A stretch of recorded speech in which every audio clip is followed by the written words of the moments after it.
The first sign isn't dramatic. There's no explosion. There is no gunfire. No alarm sounds. Just a cold, heavy silence in the office. An operation fails overseas. A carefully placed asset simply vanishes from the grid. A safe house is raided by local police, only minutes after secure contact was established. Communications go dark across the board. At first, it looks like a string of bad luck, a statistical anomaly that happens in the field, until it happens again, and then again, and then a third time. Now it's not bad luck, it is a pattern. You're called to a sealed, windowless conference room. The clock on the wall reads exactly 7:12 a.m. Your phone is surrendered at the door. Your laptop is left outside. Only printed files are allowed on the table.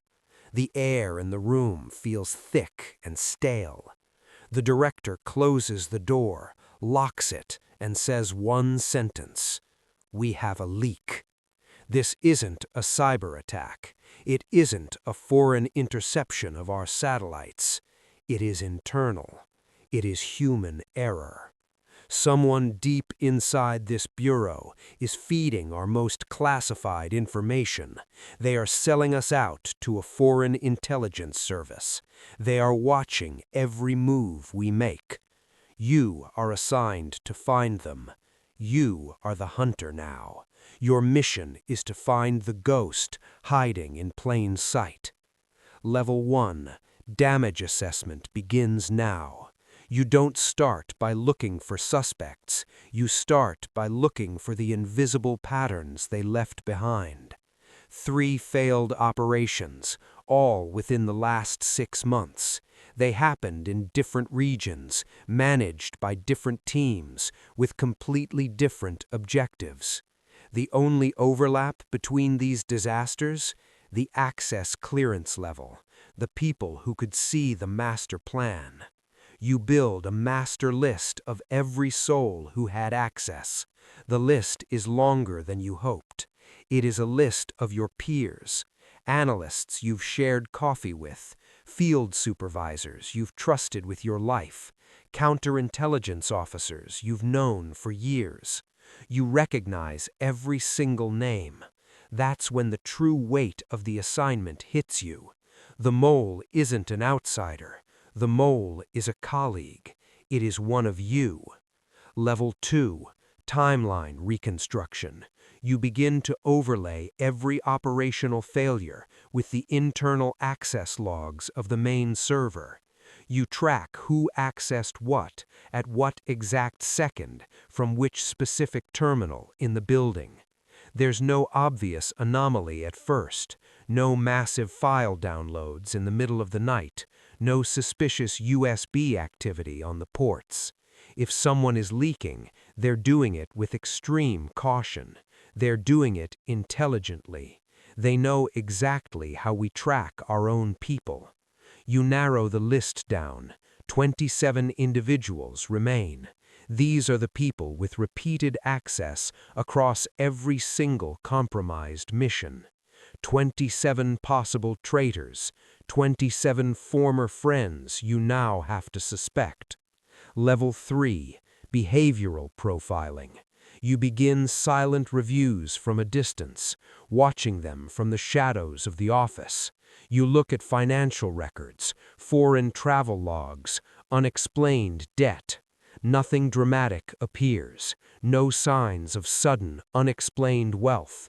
No luxury purchases parked in the garage. No fast cars. If they are being paid for their betrayal, the method is subtle and sophisticated. Or perhaps it is ideological, and that possibility is much worse. Level 4, the test. You prepare the first trap. You design a controlled leak, a ghost document that doesn't officially exist. 4 identical reports are created, but each one has a single unique variation hidden inside. a different meeting location, a different timestamp, a different asset name. You assign each version of the file to a separate cluster of suspects. Then you go home and you wait in the dark. 3 days later, foreign surveillance chatter spikes. An intercepted signal is decoded.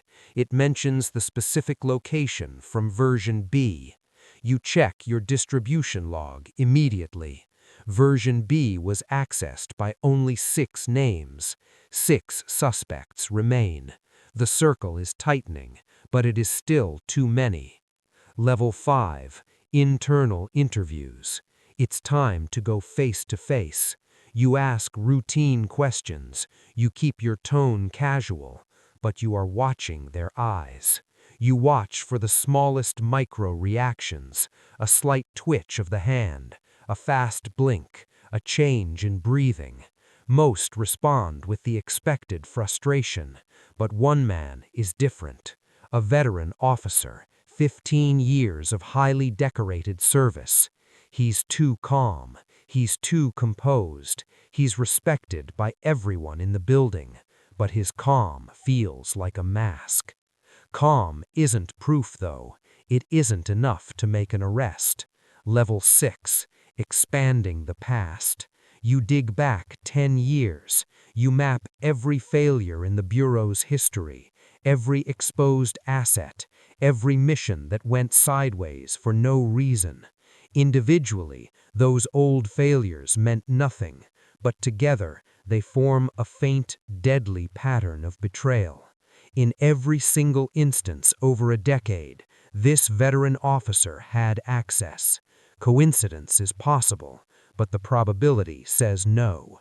Level 7, financial deep dive. You look for shell corporations, small consulting payments, tiny micro deposits. Small amounts of money spread across dozens of different accounts, years apart, never once triggering a federal alarm. He wasn't a greedy man. He was an extremely disciplined man. Level 8, the second trap. You create a fabricated operation, a high-value target that doesn't exist. Access is limited, only to you and to him. 48 hours later, satellite imagery confirms it. Foreign operatives are moving into position. They are looking for a ghost. The trap worked perfectly. He finally took the bait.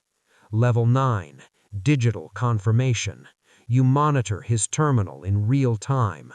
Late-night access, encrypted message drafts found in the cache. The pattern is finally locked. You receive authorization for surveillance. You mirror his personal phone. A hidden channel activates. It is 2:13 a.m. Confirmed. Level 10, the arrest, the final move. You meet him in the parking garage, long after the office has gone dark. Concrete walls, empty levels, cold, flickering fluorescent light. You show him the evidence, the financial trail, the digital logs. He doesn't try to run. He doesn't even look surprised. He just looks at you with a tired face. "How long?" he asks. You don't answer him, because the damage he caused is still being calculated. Level 11, the fallout, the true cost of betrayal. Years of secrets are now gone. Assets we spent decades building are now in foreign prisons. Trust in the Bureau is fractured. The whole division goes silent for weeks. He believed he was doing the right thing. He chose ideology over money. Level 12, the aftermath. The ghost remains in the walls. Every desk in this building now feels empty. Every conversation feels layered with lies. Every badge swipe at the door echoes in the hallway.